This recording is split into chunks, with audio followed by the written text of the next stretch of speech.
Welcome to another Fun Fact Friday with CadeMarq Law. Juneteenth Edition. Did you know about Juneteenth? Did you know that Juneteenth is June 19th and marks the day in 1865 when a group of enslaved people in Galveston, Texas finally learned that they were free from the institution of slavery? You see, most people think that the Emancipation Proclamation freed all the slaves. But this day, on June 19th, 1865, when the final slaves heard that slavery had been abolished, it was almost 2.5 years since Abraham Lincoln had signed the Emancipation Proclamation. As much as Juneteenth represents freedom, it also represents how emancipation was tragically delayed for enslaved people in the deepest reaches of the Confederate States. Now you may be asking yourselves, how is this even possible? How could this happen?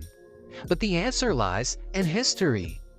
Often referred to as the Second American Revolution, the Civil War began in 1861 between northern and southern states over slavery and economic power.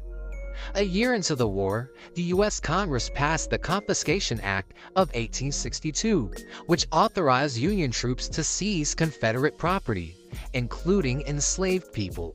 This act also allowed the Union Army to recruit black soldiers. Months later, on January 1, 1863, President Lincoln affirmed the aims of the act by issuing the final draft of the Emancipation Proclamation.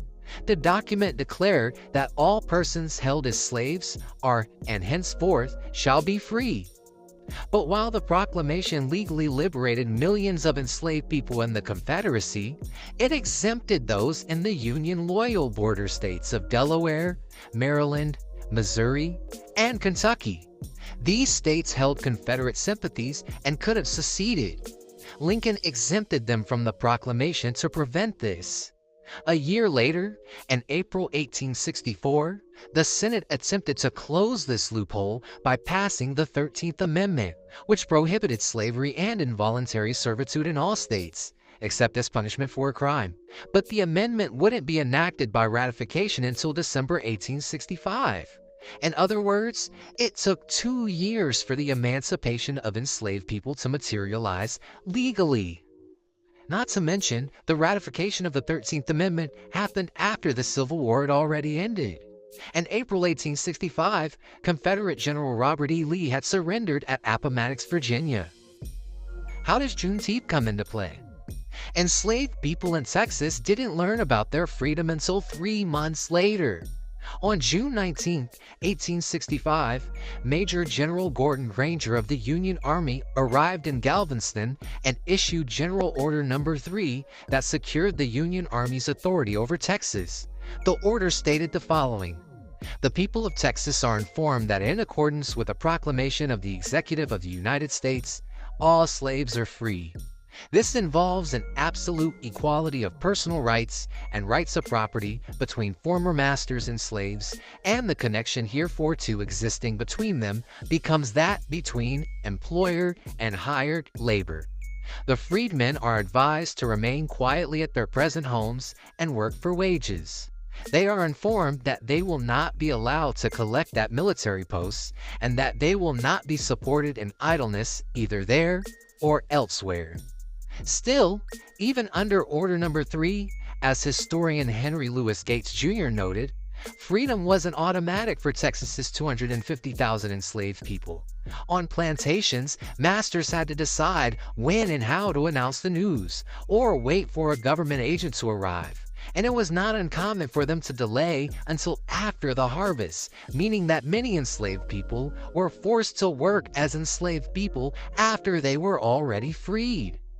Did you know that the first Juneteenth celebrations took place in 1866 in Texas, with community gatherings, sporting events, cookouts, prayers, dances, parades, and the singing of spirituals? Some events even featured fireworks, which involved filling trees with gunpowder and setting them on fire.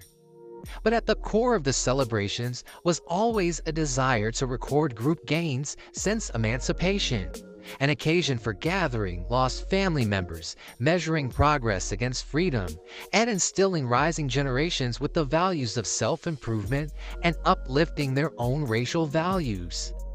Did you know that over time, Juneteenth spread to neighboring states like Louisiana, Arkansas, Oklahoma, and eventually as far west as California as Black Texans began to move west? It also appeared in Florida and Alabama and Georgia and North Carolina and South Carolina in the early 20th century due to migration from Texas. But over time, especially during World War I, the perception of Juneteenth began to change.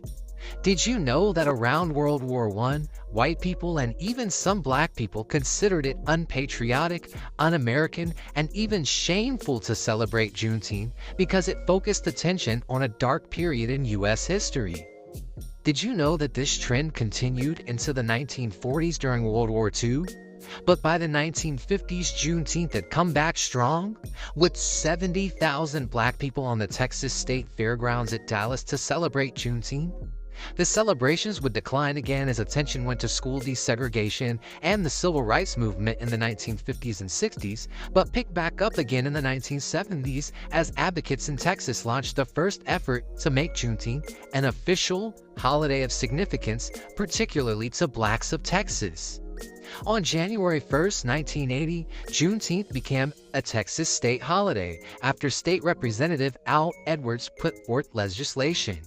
Since that move, did you know that individual states began commemorating Juneteenth, and currently 48 states and Washington, D.C. observe Juneteenth as a holiday?